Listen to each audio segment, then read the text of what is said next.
camera keeps slanting, like, wait. No, I guess, never mind. Ready? Let's go.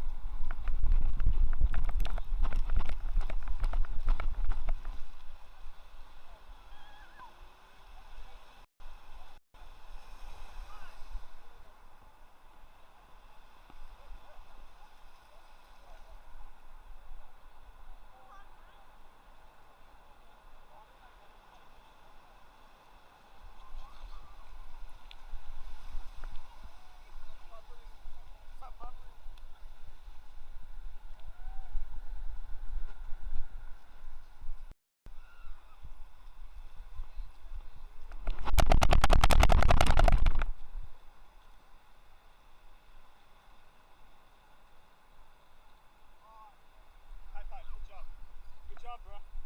Good job, bro. High five. No, high five. Yeah. Good job. High five. High five. High five. High five, bro. High five.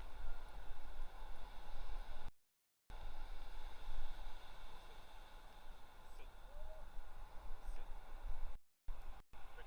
Sit. Turn. Turn. Turn.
Today is a day to say thank you to all of you who have sacrificed so much, who are putting your lives on the line to ensure that people are taken care of. We're just here to say thank you, thank you, thank you for everything that you do. We love Kaiser Permanente and we love Panorama City. Thank you very much. Kaiser Permanente, thank you so much. You're our heroes. And it's humbling again to see you out here saying you love PD, you love LAFD. We are in this together. We'll get through this together. And just thank you for your support and everything you do. You're tonight's heroes and you're heroes every day. Thank you. Good evening, everybody. My name is Chief Rose. I just want to thank you so much for being here. What you do to this community is endless. We love all of you here. We love what you do. You're so courageous, the risk that we all take here. Thank all of you very much, very much. This team is going to win, folks. This team is going to win. We are going to beat this thing. Kaiser Permanente, LAPD, LAFD, CHP. We are going to win this battle. It's the Kaiser Permanente.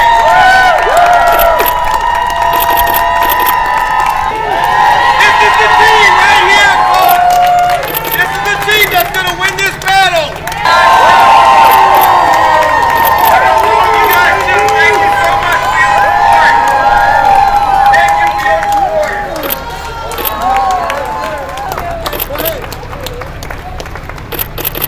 Thank you guys. One shot here.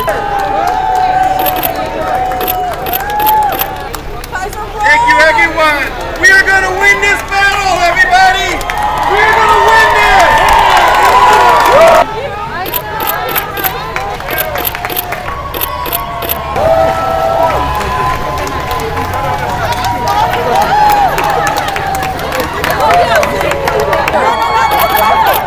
Okay, hold on. Can you get a cancel? There you go. Come on, right here, right here. Right here. 1, 2, and 3. We're going to do this. Thank you for your support.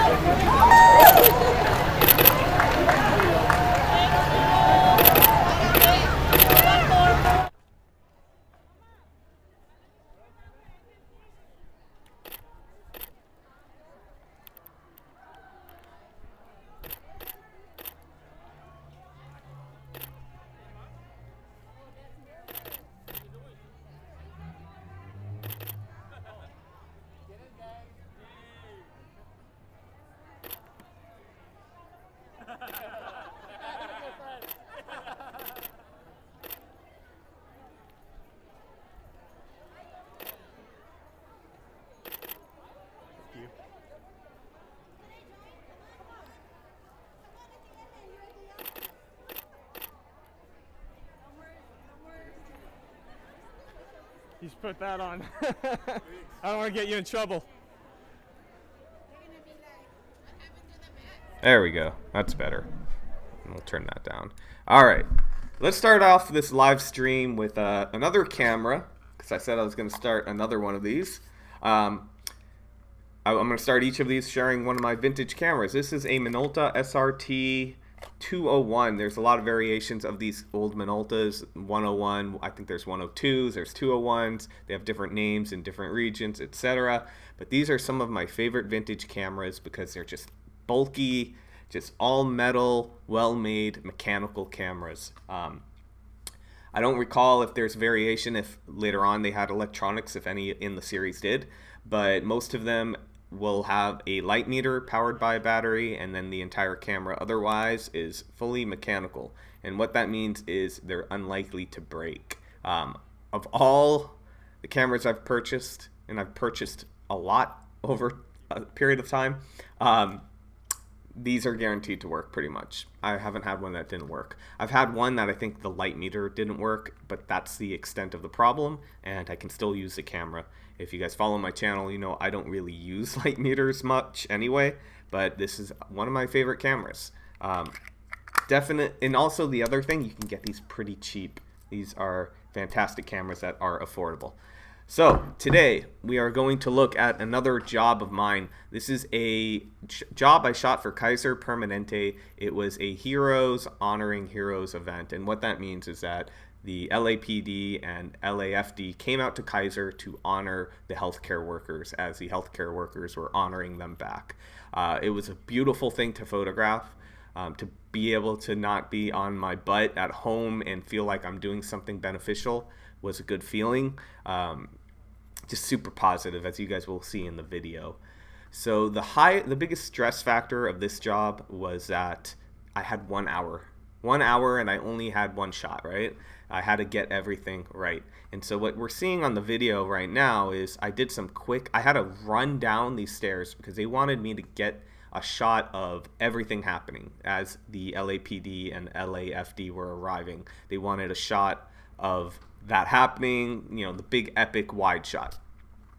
But of course, people are what matter, and I had to get that too.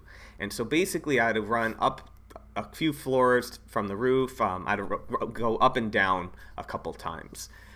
So basically, on one hand, I don't know if they're going to start on time, and I had to make the gamble. What do I do? Because I want to get as many shots in as possible, and LAPD, LAFD are on their way.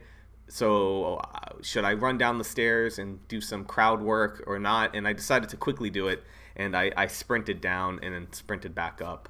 I think I kind of am going slower up because I realized I did have some time. So here we have, I'm going through the roof, to the roof, and we're gonna get this cool shot where I was above the actual, like across the way from where everything was happening.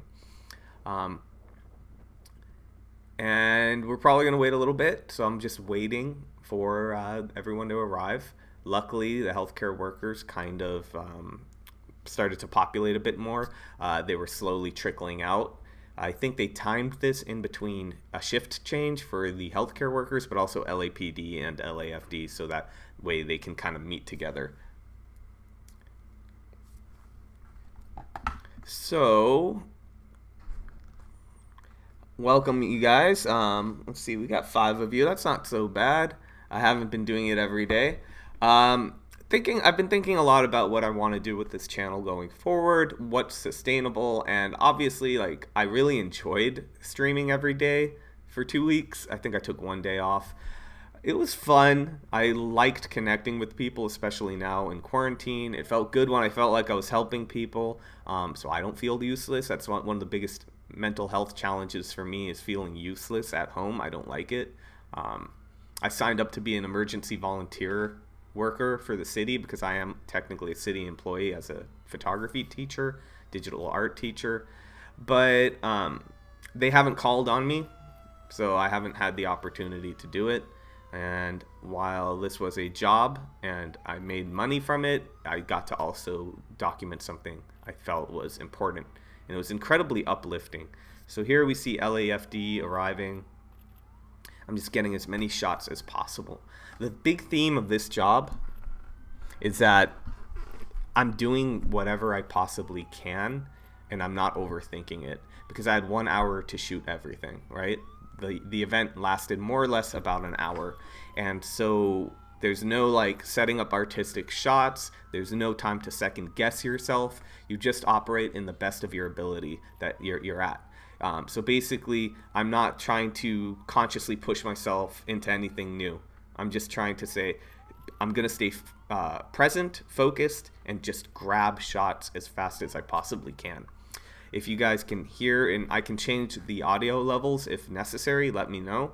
But you guys might hear once I'm down at the ground level that I'm shooting a lot faster than I usually do. I tend to make sure every shot counts. I don't overshoot. I don't like editing. This is a cool shot because I'm about to run downstairs, and as I'm running, I look up and there's a helicopter right above me, which was kind of cool. But as I was saying, this is an event where you just have to shoot. I overshot because I needed to make sure I got those shots. Whereas normally I'm able to take my time because I have maybe 6 hours to document an event. This is a very high-paced one. So here I am, I'm running down the corridor, completely out of breath because I'm wearing an N95 mask. Almost forgetting the way. Because it's not like you took that side stairway the whole way up. Like, I had to go down this like center foyer kind of thing. As I run out here, this security guard gives me a little nod. It's kind of funny to me.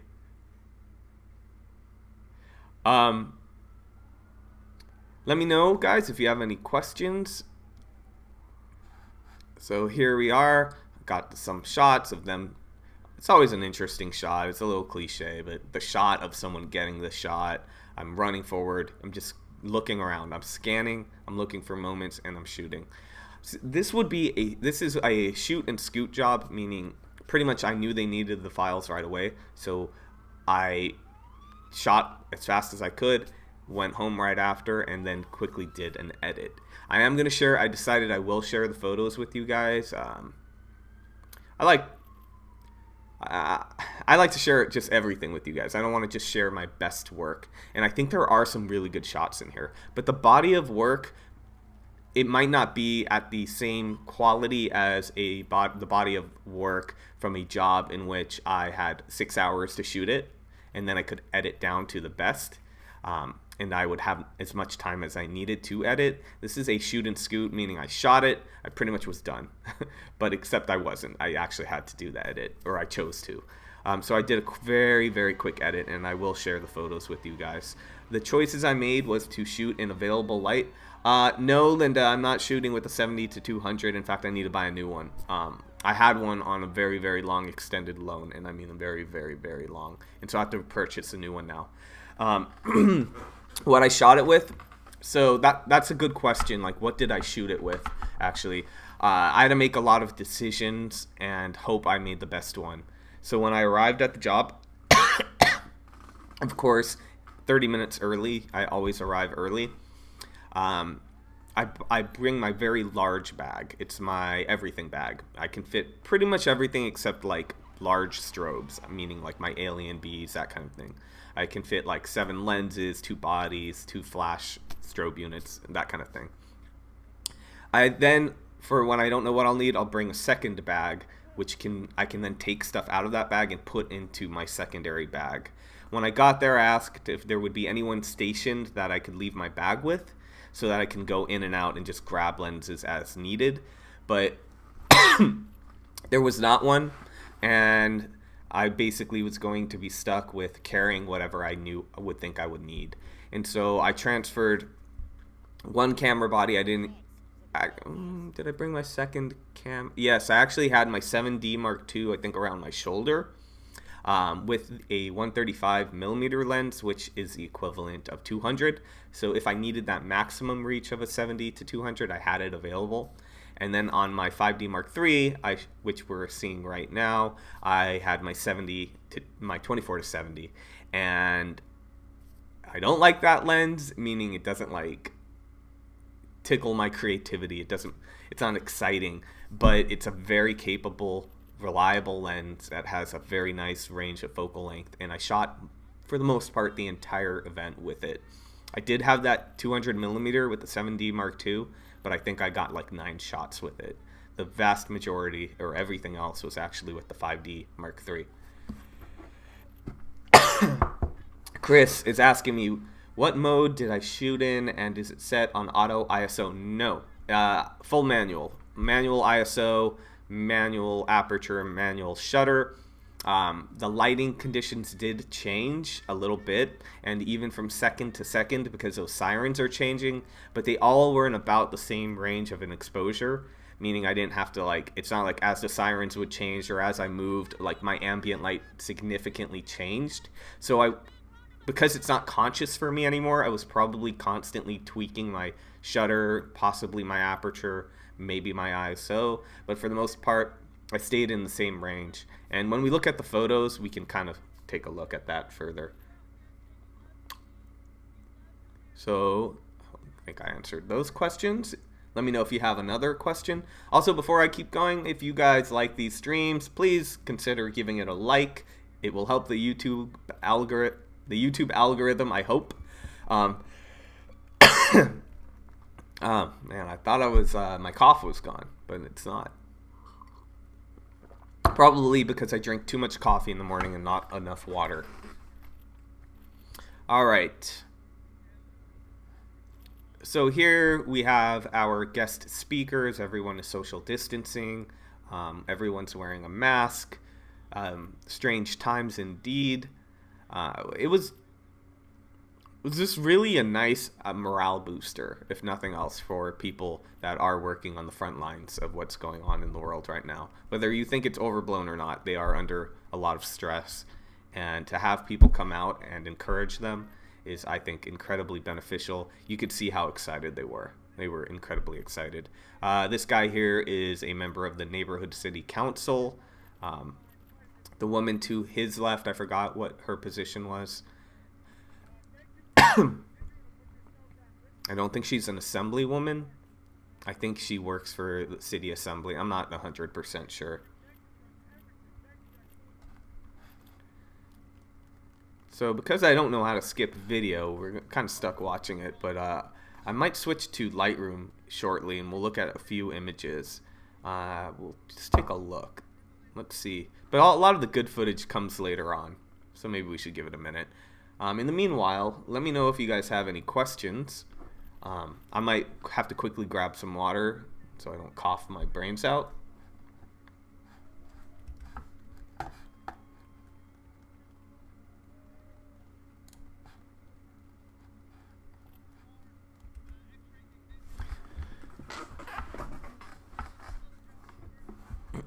See if I can grab water.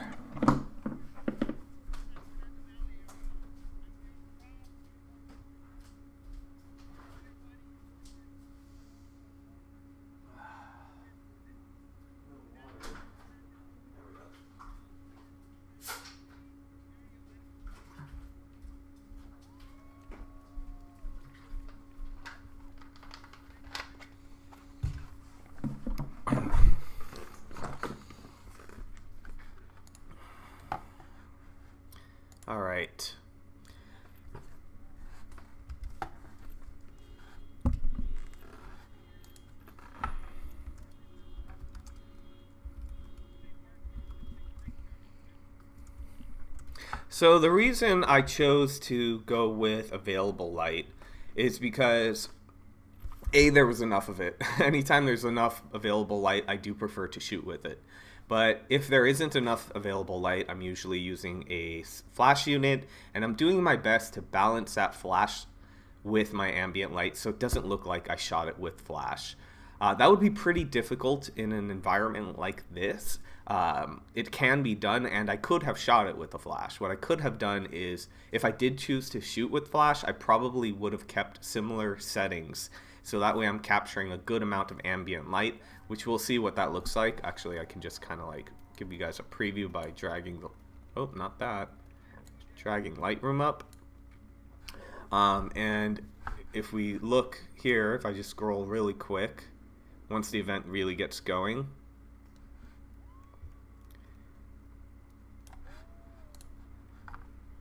we can see what the light kind of looked like. Let's scroll to, how about this shot?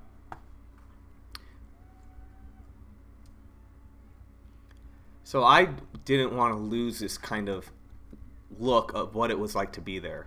Ideally, I want to capture the event in a way that it looks like what it looked like. And there was a lot of red sirens, flashing the lights. Here's a wide shot of all of that. Local news did show up. You can see that here. If I did shoot with flash, I would have been limited to using the little diffuser cap that it came with. You guys can use any type of diffuser, and then I would have allowed enough ambient light in to still get that red background and get the sirens. It was an option, but I really wanted to work light, and I don't like the balance of my camera when I use a flash. And if I'm going to be hustling, shooting at a rapid pace, ideally I want a very light kit. I only made one lens change the entire time, and it's cumbersome. Basically, you know, you take your camera bag off, put the lens down, like I took it off, put it on the floor, grab my other lens out of the bag, put it on. It wasn't even worth it. But there was one shot where I was photographing people grouped up for a group photo, and there were a lot of them, and so I had to shoot it with the 17-40 in order to get that shot. So let's go back to this footage. Let's see if. So here you go. You see LAPD, LAFD, maybe some paramedics, I'm not sure, just saluting each other, cheering each other on. A lot of like, you're the hero. No, you're the hero. That kind of thing. I think that's fun for everyone. Chris has a question. Do you fix white balance or have a specific white balance setting on the camera? Nope. It works out in auto. Auto white balance works for me like 80-90% of the time. And if I tried to white balance for the red lights, it would actually neutralize it. We want it to look red. So with normal white balance, whatever it's choosing, we get that red siren look. If I balanced my camera customized to that flash, it would actually neutralize it. I hope that makes sense. So no, I'm just using auto. If you shoot raw, you can make adjustments. Like I said at the beginning of the video though, it's more of a shoot and scoot. I didn't have time to do a big edit. The edit involved me just quickly deleting, like really, if there were like blinks and that kind of thing. Editing down similar photos because I shot with more of a burst than I normally would to make sure you guys can see in my shadow actually my 7D Mark II hanging off my shoulder. There you could see me wearing my mask. So yeah, I think I answered your question. Good.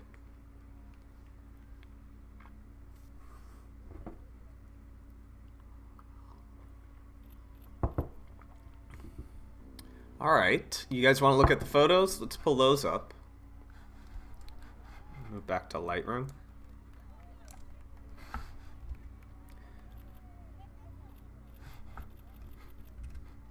So like I said, I think there are some good photos in here.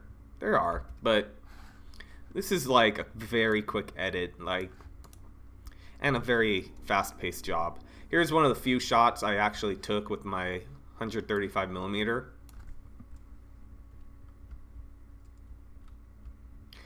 Another reason for doing a burst is that if you guys look at this series of photos, the lighting is changing like millisecond to millisecond, like pretty much. And so I'm trying to capture a nice diversity and then deciding which looks best. So here I'm walking backward, grabbing shots as they keep walking toward me, just keep grabbing shots. And again, we can see subtly, but how the light changes. Although the color of the light is changing, the intensity isn't changing too much. And again, I was able to just pretty much keep my exposure settings the same.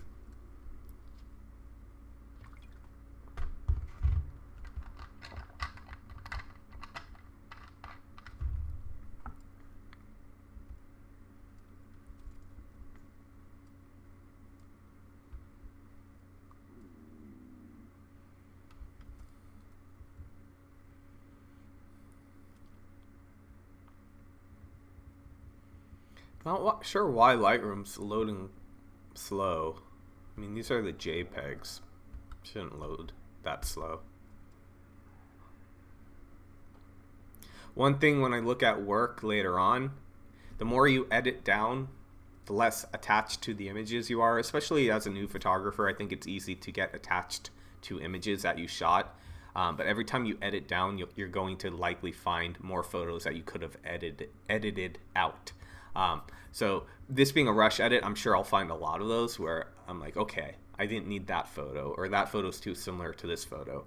But the more you edit down, the easier it gets. You kind of like the first edit, you're chopping out chunks, and then at each subsequent edit, you're kind of refining it down more and more until you ideally just have every image is unique, excellent, tells a story, etc. But like I say a lot on my channel, I'm always balancing out a mix of timely delivery and a high quality edited down edit. I think that's really important to try to edit down as much as you can, but it's also really important to make sure you have a fast turnaround. So this series of images, totally in a normal situation, I would not have delivered each of them, right? I would have chosen the best one. But wanting to get the edit done that night, I kind of had no choice but to quickly do the edit, to just leave it and let them choose which one they liked the most. My final delivery, because you can't see the tab in Lightroom unless I do a full screen share, is 429 images, which is pretty high for me for a 1 hour event. It's pretty high. I shot really fast paced, and I did not edit down as much as well. And so it's the combination of those two things that is why I have a lot of images.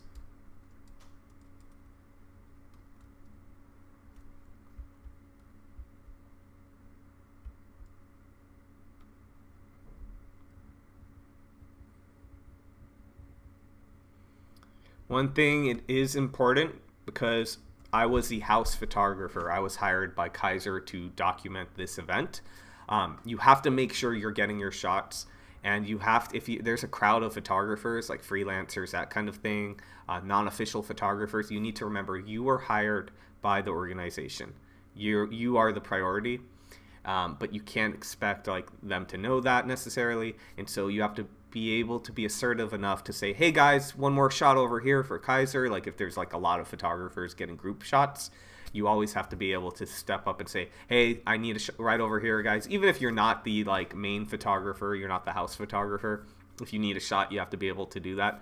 But if your job, you are hired to document this event, you need to make sure you get the shots of like all the important shots. So right here, there were other photographers with some of the local news stations, that kind of thing, and they wanted shots too, but you are actually the priority if you were hired by the organization. So you guys can see the light definitely changes, and so that is another reason I'm doing a larger burst than I normally would.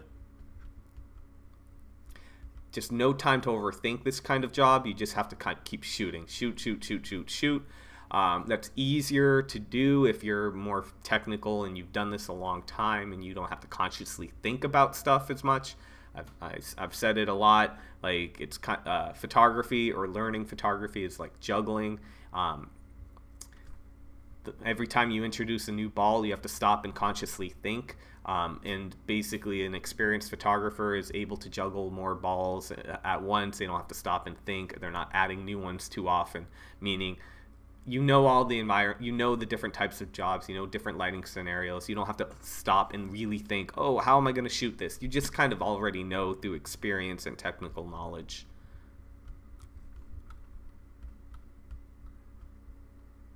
So like, here's an image. Maybe I kind of like it. I like these two, but I could have brought up the shadows if I wanted to. I think that would have worked had I had the time to edit. So I'm going for, obviously, more of a photojournalistic approach, just grabbing shots, but I'm also not being afraid to approach interesting people and ask for a shot. I don't recall specifically, like, if I said, hey, can you look over here? But here's a shot. He is making eye contact with me. Chris has a question. You're in continuous back button autofocus. I don't remember, actually. I don't think I used continuous autofocus, because the problem with my 5D Mark III, it could be better. It's autofocus, where it was insanely groundbreaking the day I got that camera. I can see how it's aging. I've seen how much better autofocus can be, even with my 7D Mark II. And one thing I noticed, if I'm in continuous with the 5D Mark III, it hunts more, and I'm more likely to miss shots, I've found, because of its hunting. So what I usually do, if it's low light, I shoot in single. And basically, because I'm using that back button focus, the minute I hit focus and I see the moment happening I want, I quickly get the shot. So I don't think I used continuous usually for this type of thing. I'm shooting in single, and I'm just putting a micro focus point right on the eye. So ideally, if I zoom into this photo, that's where I focused. It's loading. There it is. Now, this was shot at ISO 3200. So I had to shoot at what I consider personally the limit of my 5D Mark III. It does go higher, but I have always found that 3200 is about my personal limit, where I feel like I'm getting too much noise. Anything above that, so that was kind of I'm willing to question it. It's kind of like when I first started shooting with this camera. What was it, like 8 years ago? I kind of determined that was my limit, and I stuck with it. But maybe I could go higher. I think I've experimented here and there and tried like 4,000, but I don't think anyone's going to look at these photos and like complain about ISO and graininess. Your average person's just not going to do that. So pretty much the more important question I had was, how do I want these images to look? Do I want them to look like I shot? Do I want to shoot with available light and just capture that ambient environment the way it was? Or do I want to just use flash and change the quality of the light? And yeah, I could balance it out to make it look good. And I've talked a lot about that. But where would I bounce my flash is the question. You know, I could have bounced it off the walls, like to the right here. There were buildings I could have bounced it off of, but my flash would have been draining. It wouldn't have worked out. This was the best way to do it, I think.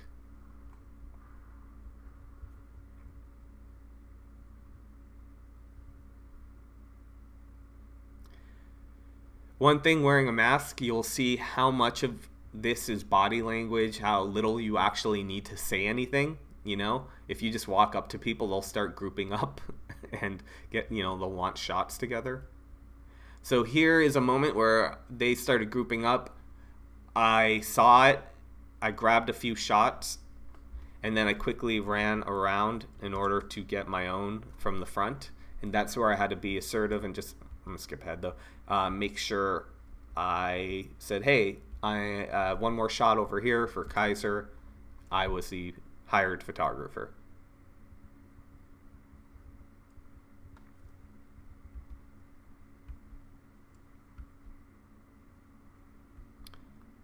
Here is our thumbnail for the live stream.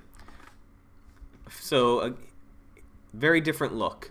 The light's changing, very different look. I also did, although I didn't do much editing, I did try one with more contrast. You guys tell me what you think.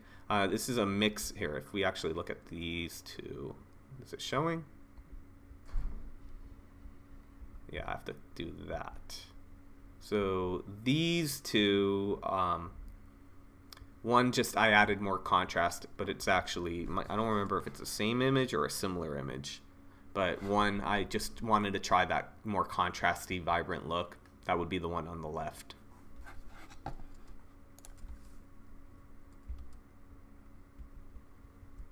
Oh, actually, I think, did I end up using this?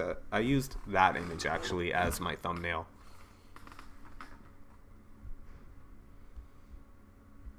One of these. So I have the bad habit at times of also framing my subject too much in the middle and giving too much headroom. And that is probably my biggest complaint in retrospect after using my 5D Mark III, or in the context of newer cameras that have better autofocus systems with more focus points throughout the frame. If you're a compulsive focuser like I am, where I'm constantly repositioning my focus point on the eye, focusing, shooting, I don't love, sometimes like you don't have the time, or you know your focus point might be a little, your focus might be a little off with focus recomposing. There's some problems with shooting with having all your focus points clustered. I'm ready for an upgrade where I don't have to deal with that, to be honest. I'm actually thinking about doing you guys know I'm not about like camera reviews. I will never become a camera review channel. That's not going to happen. But I've been thinking about doing like a 2020 Canon 5D Mark III review and talk about, first of all, I think it is a capable camera that anyone could pick up today and start doing this if they want to be a photographer. But I want to talk about what it's been like, why I think it's a great camera, and why I'm also ready for my next camera and that kind of thing. So I'm thinking about doing that, but because it's a camera I use, not like, hey, the new whatever camera came out, let me tell you about why you should buy it, even though I didn't buy it, and then give you a link in the comment or in the description where I get make money from it. One thing I've noticed with the gear reviews is like they think they're like getting it's a shortcut around the reality of, like, they don't want to say, hey, I'm not saying it's the best camera ever, but they make the title of the video a question, like, is this the best camera ever? The best vlogging camera? The greatest blah blah blah? And it's a way to sell it to you without making an, actually saying, is this camera worth buying, like, or does it compare well to other cameras? They don't want to say anything that dissuades you from buying it if they have an affiliate link.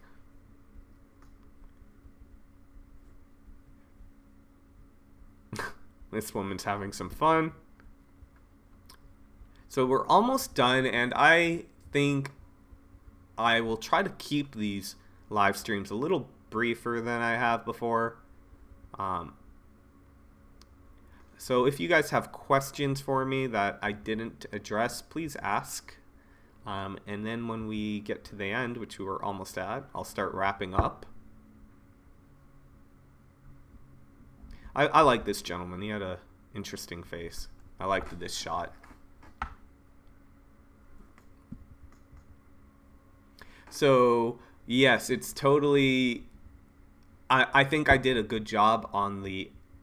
I did a good job. So, you can't judge how good a job you did based off the end result always, because every job will have different challenges, time constraints, bad lighting, etc. All you can do as a photographer is ask yourself, did I do a good job with the variables I had? Do I feel like I did a good job with those? That's what really matters. And then when you accept that you have conditions that are out of your control, it becomes a lot easier to just remain focused, calm, and get the job done. So the last thing I'm gonna do, play the highlight video, give you guys a second to ask questions, and then we'll wrap from there. see if I can figure out a way. I don't think I can skip ahead in the video in unfortunately in OBS software, but let's see if we can do the highlight video. Media source.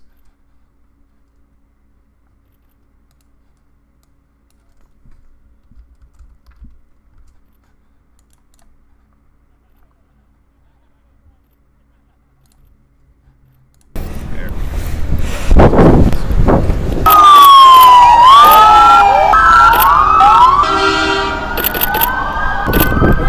So the next video is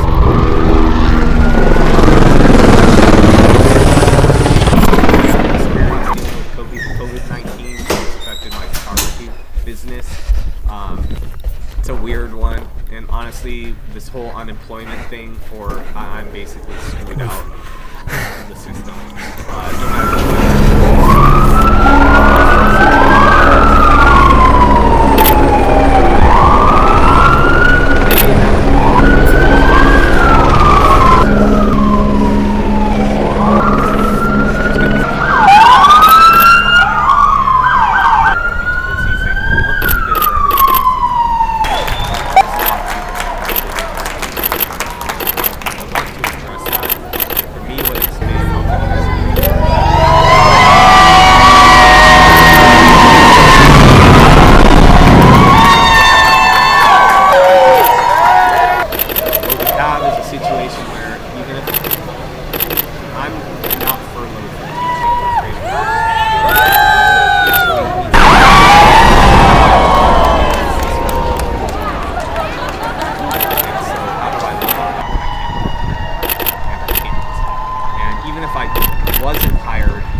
that should fix it. When I add a new video, that's what happens. I have to adjust to the level. Let me know what you guys heard, but sorry guys. Oh man. Okay, I'm gonna start over. So I'm even getting a text. Everyone's like, I can't hear you. I believe I fixed it. Yeah.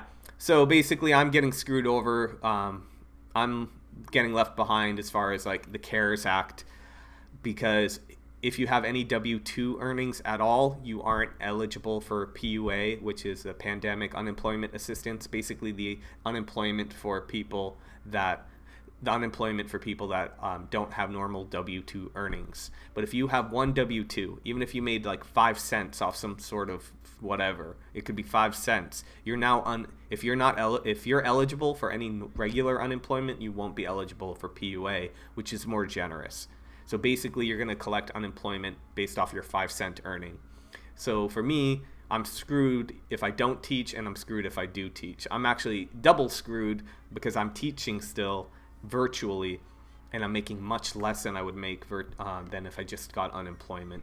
And it's really frustrating, and I tried to bring that up to people, but it was lost. It didn't go anywhere. So also I applied for an SBA loan, and I haven't heard back at all. Even so, it's only it's $1,000. It's not going to do much. I applied to all the grants that basically I heard about. Anytime, or if anyone sent me an email, hey, there's a grant, I applied, but I haven't heard back from any of them, and I don't really expect to be honest. I think you had a lot of people suddenly facing unemployment. PPP loan, that's another option for self-employed photographers, but I haven't been able to apply for that yet. I was waiting for my own bank to offer it, but it seems to me like it's getting offered to it's supposed to be for, when they say small business, you have to remember that means under 500 people. They're not talking about me. Let's be honest. They're not really talking about the sole proprietor. I don't think they really care about people like us, to be honest. So I will do a video on that maybe Friday. I'm still figuring out what my live streaming schedule will be. going forward. I don't think I can do it every day. I don't think that will be sustainable, and I don't think I can keep doing like 2-hour long live streams, but I will keep doing them. Most likely I'm going to start with 2 a week. Chris says he got his $1,000. You should have. Yeah, I applied right away. I was like Johnny on the spot with everything. I applied for unemployment the day they said not to come back to teaching, before they made the decision to hire us virtually. So I was on the spot. I applied for the SBA loan right away. The minute it opened, I didn't get that $1,000. I got an email yesterday, Chris. It said that I would get that. They're processing it. Basically, be patient. And so I don't want to count on it, but there's a chance I'll get it. But I also know I believe they ran out of funding. The PPP loan program ran out of funding, I think.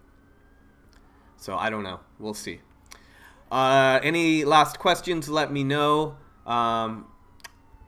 I think otherwise I'll wrap it up. I have a few more things to cover real quick. If you're joining late, please like the video. It will help the YouTube algorithm out. I do deserve it, Chris.